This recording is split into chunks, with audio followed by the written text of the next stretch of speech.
দেশ পরিচিতি পর্বে আজকে আলোচনার বিষয় বাংলাদেশ। দেশের নাম গণপ্রজাতন্ত্রী বাংলাদেশ। বাংলাদেশের রাজধানী হলো ঢাকা। এই দেশ স্বাধীনতা লাভ করে ২৬শে মার্চ ১৯৭১ সালে। এই দেশের প্রধান ভাষা হলো বাংলা, যার জন্য ১৯৫২ সালে এই দেশের জনতা আন্দোলন করেছিল। সবুজের মাঝে লাল বৃত্ত বাংলাদেশের জাতীয় পতাকা নির্দেশ করে। বাংলাদেশের রাষ্ট্রধর্ম হলো ইসলাম। এর পাশাপাশি হিন্দু, বৌদ্ধ, খ্রিস্টান এবং অন্যান্য সম্প্রদায়ের লোক বসবাস করে। এ দেশের আয়তন ১,৪৮,৪৬০ বর্গ কিলোমিটার। বাংলাদেশের জনসংখ্যা প্রায় ১৭ কোটি।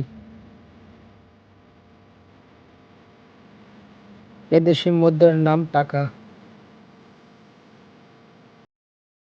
এই দেশে মূল্যবান খনিজ সম্পদের মধ্যে রয়েছে পাথর, কয়লা এবং প্রাকৃতিক গ্যাস। বাংলাদেশের প্রধান উৎপাদনকারী ফসল যথাক্রমে ধান, সোনালী আঁশ, পাট এবং চা পাতা, চা গাছ। সর্বশেষে রয়েছে লবণ। এই দেশে প্রধান যানবাহন রিক্সা। লুঙ্গি আর শাড়ি এ দেশের জাতীয় পোশাক। পান্তা, ইলিশ ও বিভিন্ন রকমের ভর্তা এ দেশের জাতীয় খাবার। দিয়ে এ দেশের মানুষ চাউল গুঁড়া করে। ঐতিহ্যবাহী স্থাপনার মধ্যে রয়েছে টাঙ্গাইলের ২০১ গম্বুজ মসজিদ, বাগেরহাটের ৭ গম্বুজ মসজিদ, হিলেশ্বরা মসজিদ দিনাজপুর,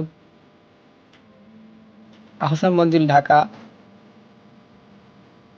পরিবেবী সমাধিসৌধ ঢাকা, শহীদ মিনার, স্মৃতিসৌধ, পাহাড়পুর বৌদ্ধবিহার, মহাস্থানগড় বিহার, জাতীয় সংসদ ভবন। পর্যটন কেন্দ্রগুলি যথাক্রমে হচ্ছে রাঙ্গামাটি ঝুলন্ত ব্রিজ, পতেঙ্গা সমুদ্র সৈকত, সিলেটের চা বাগান, ম্যানগ্রোভ বন যার নাম সুন্দরবন, কক্সবাজার সমুদ্র সৈকত, কুয়াকাটা সমুদ্র সৈকত, সিলেটের রাতারগুল বন, নাফাকুম জলপ্রপাত বান্দরবন, টাঙ্গুয়ার হাওর সুনামগঞ্জ, নীলগিরি পাহাড়,